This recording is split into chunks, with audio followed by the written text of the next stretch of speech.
Assalamualaikum warahmatullahi wabarakatuh. Saya Mildeka Christine dengan NPM 23130410552 akan mempraktikkan keterampilan memimpin diskusi kecil. Selamat menyaksikan. Selamat pagi anak-anak. Pagi Bu. Ini kelas 8C dan Benar ya Bu. pelajaran apa hari ini? Bahasa Indonesia. Bahasa Indonesia, benar sekali. Sebelum kita mulai pembelajaran hari ini, boleh kita berdoa dulu. Siapa mau memimpin? Baik. Untuk mulai pelajaran hari ini ada kita berdoa dulu. Berdoa dan ucapan selamat. Baik, terima kasih Maula. Anak-anak, bagaimana kabarnya hari ini? Baik. Sakit dikit. Iya Bu. Ibu. Oh iya emang. Ibu sedang lagi flu. Karena cuacanya lagi berubah ya. Nggak pernah tahu ada hujan, ada panas. Siapa lagi ya? Sebelum masuk ke pelajaran, ibu mau presentasi dulu. Lalu. Baik anak-anak, hari ini siapa yang tidak hadir? Hari ini ada wakil Ibu. Oke, Andi, kenapa? Hari ini sini Bu wakil. Oke, saat kan cuma sore. Oke, Wandi dan Andi ya. Selain itu ada lagi Murti, Bu. Murti kan juga tahu ya, karena tidak ada keterangan. Oke, sudah? Sudah Ibu. Yang lainnya masuk? Ya Ibu. Oke, anak-anak hebat. Sudah siap belajar hari ini? Siap. Pintar sekali. Sebelum itu kita doakan ya buat teman-teman yang lain yang masih sakit, yang hari ini tidak hadir. Semoga di minggu yang akan datang bisa betul-betul bersama dengan kita, Amin. belajar bersama-sama dengan kita lagi. Ya. Ada yang masih ingat kemarin kita belajar tentang apa, anak? Sebentar Ibu. Ada yang masih ingat? Nulis teks hikayat. Benar. Jadi minggu kemarin kita sudah belajar mengenai menulis teks hikayat. Teks hikayat itu apa ya? Karya sastra pengalaman membentuk prosa naratif isinya cerita tentang kegiatan pengalaman atau keajaiban dan tokoh-tokoh kisah ini. Benar. Jadi teks hikayat itu adalah prosa naratif yang tokohnya adalah Pahlawan. raja. Nah, dulu waktu ibu ngomong ya. kita sudah bawa kan pelajaran sebelumnya sudah bawa. Oh iya boleh. Kalau bahas seperti biasa kan Berkelompok saja. Karena kita di akhir pembelajaran akan diskusi kelompok ya. Yang penting satu, jangan ribut. Nah, hari ini kita mau belajar tentang mengalih wahanakan hikayat ke dalam bentuk cerpen. Kalau kemarin kita sudah belajar tentang teks hikayat, kita akan belajar kembali tetap berkaitan dengan teks hikayat, namun teks hikayatnya kita ubah menjadi teks cerpen. Nah, di sini ada apa itu hikayat, yaitu karya sastra lama. Nah, hikayat itu berasal dari Melayu ya, anak. Nah, tuh di situ ada istana itu adalah latar tempatnya. Bisa latar tempatnya itu istana. Kemudian ada tokohnya adalah raja. Kemudian ceritanya itu berisi kemustahilan, tidak logis. Jadi ceritanya itu tidak bersifat nyata gitu. Kemudian yang selanjutnya adalah kesaktian tokoh utama. Jadi tokoh utamanya itu memiliki ciri-ciri memiliki kesaktian. Jadi kalau di dalam teks cerpen itu kita akan bedakan teks hikayat bagaimana dan teks cerpen itu bagaimana. Ibu rasa teks hikayat anak-anak sudah paham ya. Kalau kemarin kita sudah belajar kan. Nah kita akan masuk tentang teks cerpennya. Teks cerpen itu sama-sama prosa naratif, tetapi teks cerpen itu fokus pada satu konflik. Nah ciri-cirinya itu yang pertama singkat dan padat. Kemudian yang kedua tokohnya terbatas, fokus pada sedikit karakter. Kemudian selanjutnya fokus pada satu konflik utama. Selanjutnya adalah latar waktu dan tempatnya yang terbatas. Kemudian selanjutnya adalah kecenderungan realitas. Nah ini yang membedakan teks hikayat dengan teks cerpen. Kalau teks hikayat itu tidak realitas, kalau teks cerpen itu realitas. Nah ada unsur-unsurnya dari teks hikayat kemarin sudah dibahas. Nah kalau unsur-unsur dalam teks cerpen, yang pertama adalah unsur intrinsik. Nah unsur intrinsiknya ada apa saja? Tema, alur, tokoh, tokohan, latar, sudut pandang, gaya bahasa, dan makna. Kemudian ada karakteristik. Ada ini unsur itu ada dua, yaitu unsur intrinsik dan unsur ekstrinsik. Nah kalau unsur ekstrinsik itu berasal dari latar belakang kemudian nilai dari masyarakat, kemudian ada psikologi. Nah anak-anak, ini perbedaan mendasarnya antara yang sebelah kiri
tetapi membaca teks cerpen, membaca yang versi yang sudah baru.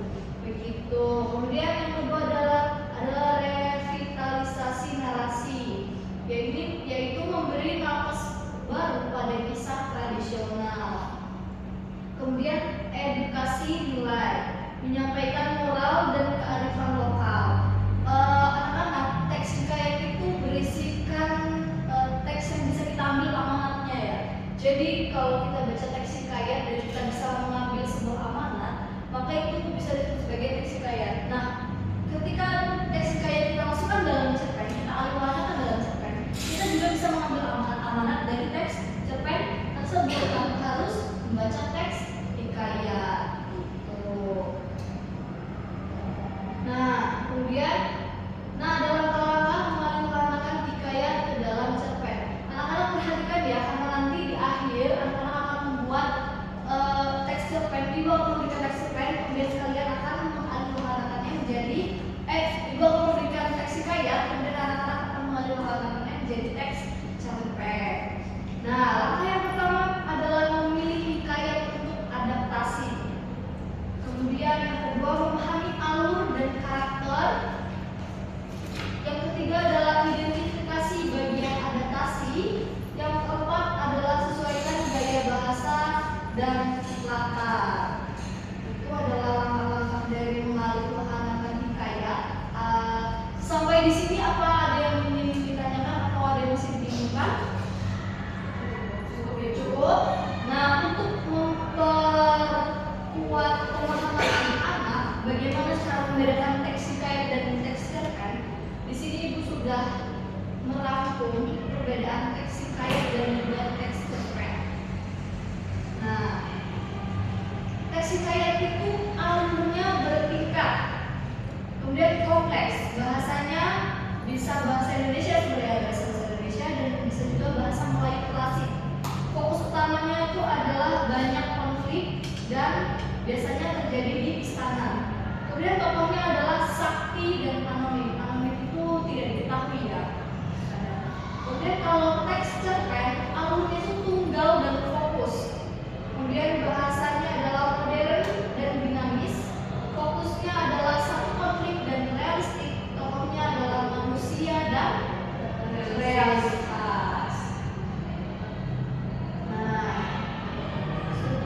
Kita bahas. Nah, kemudian ini ada contoh kali pewarnaan teks hikayat. Ini ada sebuah teks hikayat di akan menjadi cerpen.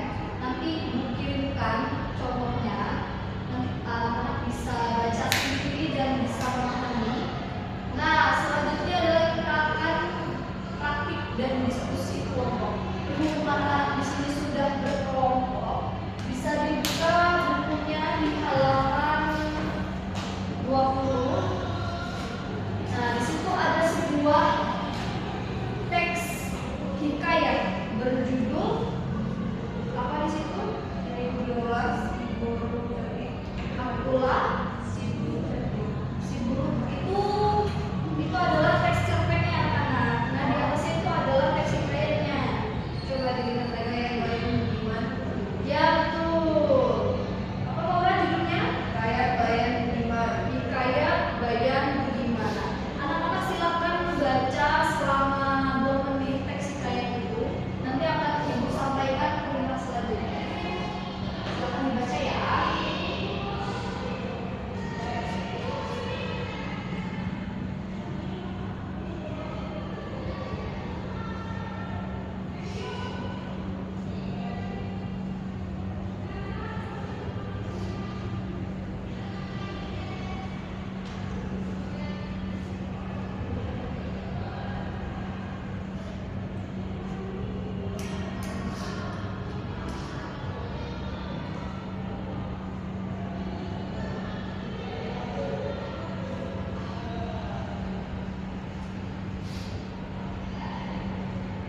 Sudah dibaca? Nah, sekarang jika kalian sudah membacanya, kan itu tadi masih termasuk dalam teks hikayat. Kita akan merubahnya menjadi teks cerpen berdasarkan tadi sebetulnya yang sudah kita pelajari mengenai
Oke, bagus.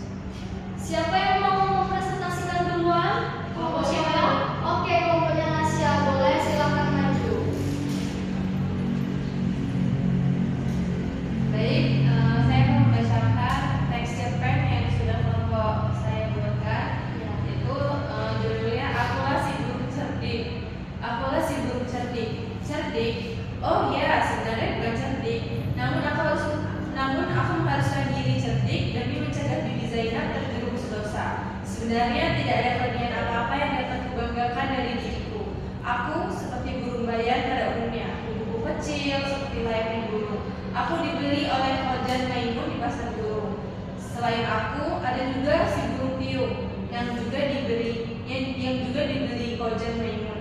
Dibawanya aku ke rumahnya, dibuatkannya aku sangkar yang bagus, berdampingan dengan sangkar si burung piung. Oke, terima kasih Nasya, boleh tepuk tangan. Nah, untuk kelompok yang lain, kelompoknya Melsi, kelompoknya Is, dan juga kelompoknya Niari, minggu depan dipresentasikan ya, satu-satu maju.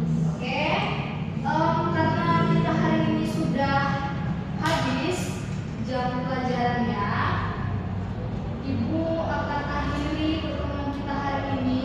Sebelum itu, Ibu mau tanya apakah yang anak-anak dapatkan di hari ini tentang Membuat teks hikayat menjadi teks cerpen. benar. Jadi anak-anak, mengapa penting untuk mengalihwahanakan hikayat dan juga cerpen? Selain untuk melatih keterampilan kita menulis, juga untuk melestarikan warisan budaya agar hikayat-hikayat ini tidak punah, melainkan dilestarikan melalui alihwahana menjadi teks cerpen. Oke, nah minggu depan kita akan melanjutkan presentasi hari ini.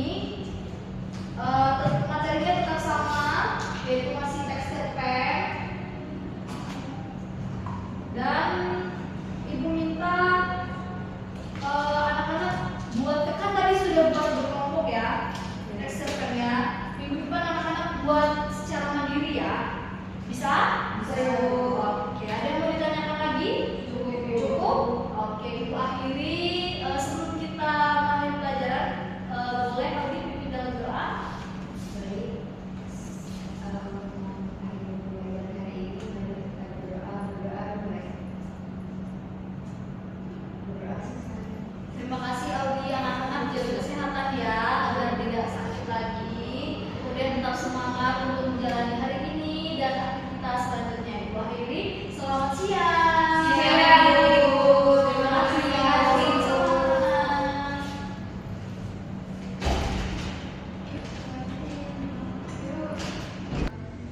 Assalamualaikum warahmatullahi wabarakatuh. Saya di sini akan membacakan panduan observasi 5, keterampilan memimpin diskusi kelompok kecil. Nama calon guru Milda Eka Christine, NPM 2313041052, tanggal 30 Oktober 2025, pukul 11.30 waktu Indonesia Barat.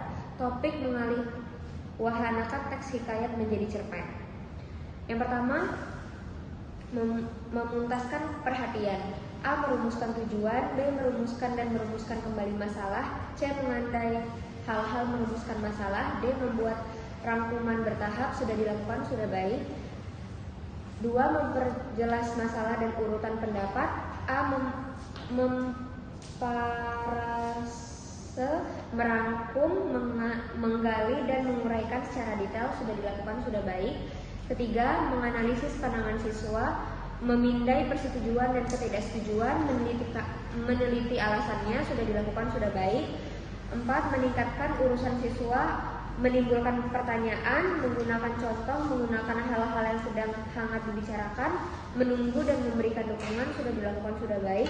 5. Menyebarkan manfaat berantisipasi, meneliti pandangan, mencegah pembicara dan mencegah pembicaraan yang berlebihan, mengheningkan, melarang monopoli. Sudah dilakukan, sudah baik. 6. Menutup diskusi, meneliti pandangan, memberi gambaran yang akan datang, menilai. Sudah dilakukan, sudah baik. Wassalamualaikum warahmatullahi wabarakatuh.